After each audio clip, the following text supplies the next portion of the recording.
Coming up to 11 minutes to 8 on this Tuesday morning, and around about this time we always love to check in and get some local history, and of course we do that with our very own history out there historian Harold Peacock. Good morning, mate.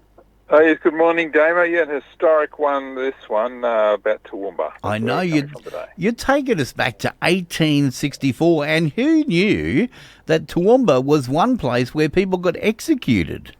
Yeah, that's right. It was on the 1st of August, 1864, and around 30 witnesses gathered inside and about 150 people crowded outside waiting to hear the drop. Oh, no. The occasion was the first legal execution in Toowoomba. And gallows had been erected on the western end of the what was then the new Toowoomba jail, and today it's the old Toowoomba jail. And only the stone foundations of the jail survive today, which you can go see on the site. Yeah. But in 1864, on that day, the executioner appeared with his head covered in black fabric. He did the job, and it was Alexander Ritchie who went down in history as the first person hanged in Toowoomba. Now, Ritchie's story has been well documented. He murdered execution style the manager of the Yandilla station outside of Toowoomba. But less well known from that first Toowoomba hanging is the story of the hangman's reverend. Now, it was the Reverend Dr. William Nelson who prayed with Ritchie in his final days, hours and minutes. But the condemned man remained unrepentant. But, Nelson had a more successful career outside of the prison, because back in Scotland, Reverend Nelson had been the tutor to the family of Lord Ivory, who was the Solicitor General for Scotland. 3 of Ivory's sons followed Reverend Nelson to Queensland, and one became a member of Queensland Parliament. And Reverend Nelson himself was instrumental in founding St Stephen's and St John's churches in Toowoomba, as well as Presbyterian churches in Dalby, Warwick, Murphy's Creek and elsewhere. What's more, in 1860, Reverend Nelson was elected to the first Queensland Parliament.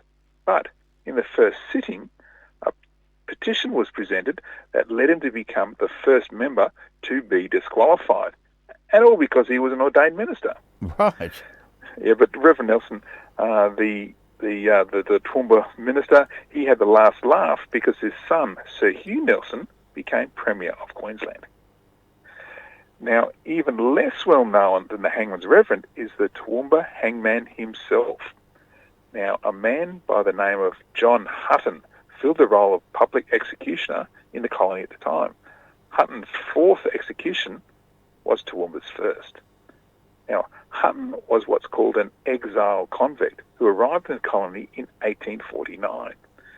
Now, convict transportation to the East Coast has ended, so the arrival of exile ships in Moreton Bay was really controversial. But the squatters and pastoralists, particularly on the Darling Downs, were in desperate need of labour. So these exiled convicts were given tickets of leave as soon as they arrived. They could work for themselves, but their movements were closely monitored. And one of them, of course, was John Hutton. And come 1860, he actually faced 2 charges of indecent assault. Now, the evidence was considered totally unfit for publication at the time, so I'm not going to repeat it now. But suffice to say, he was sentenced to 2 years hard labour in Brisbane jail. And even before Hutton finished his sentence, he was, by his own request, appointed public executioner on the 1st of April, April Fool's Day, 1862. Now, he was given a salary of £118 a year. That's around $150,000 in today's money, so it was okay. Yeah, not bad. And after each execution, he'd invite the jail officials to join him in a glass of spirits. And on being complimented for the execution, Hutton would always reply, "Yes, very successful execution, about the best I've done yet." Now, on one particular hanging, maybe it wasn't the best, because the unfortunate man's head was severed from his body. It was said that Hutton coolly picked up the severed head and examined the neck to see what went wrong. Now, he blamed it on the prisoner for not exercising enough in the weeks leading up to the execution. Although Hutton, when he was admonished, he complained, "Look, ain't I paid for killing the man? Ain't this man dead? What more do you want?"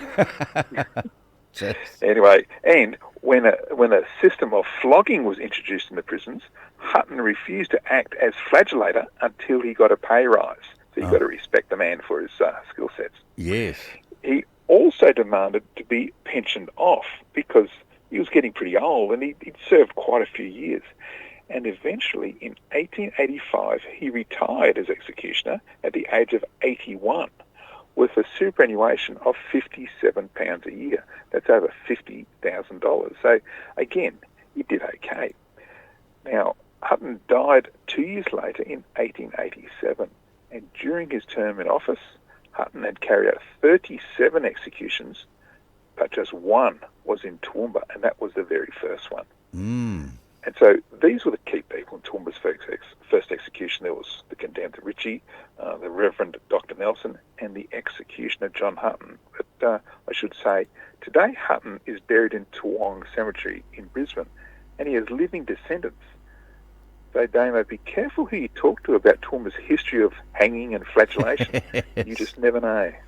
No, you don't. Another great story, mate. And, of course, it brings back all of their history. How times have changed, though. Oh, look, that's right. And obviously, Queensland was the first to remove capital punishment from the legal system, first in Australia. Yeah. So that's certainly changed. And even the Toowoomba prison, the old jail, isn't there anymore. But you can go see the foundation. So you've got to think what happened behind those stone walls, and this story today about Hutton doing the job, that was one of them. Yeah, exactly. And, of course, when I think the initial capacity of the Toowoomba prison, when it was open, was about 46 inmates. And during the first full year of operation, there was a total of 145 prisoners. So they would have been packing and stacking them, wouldn't they? Yeah, there was. They filled up pretty quick, but of course John Hutton was doing his best to make a bit more room. Yeah, well, that's right. And he got paid very handsomely for the privilege as well. Indeed. Oh, dear, mate. Now, of course, you'll be posting the story online? Absolutely. You can find link to the story on all the social media sites, but you can go straight to the website, historyouthere.com. I look forward to it. And if people want to go along and check out the old Toowoomba jail, as you said, the foundation stones are still there, aren't they?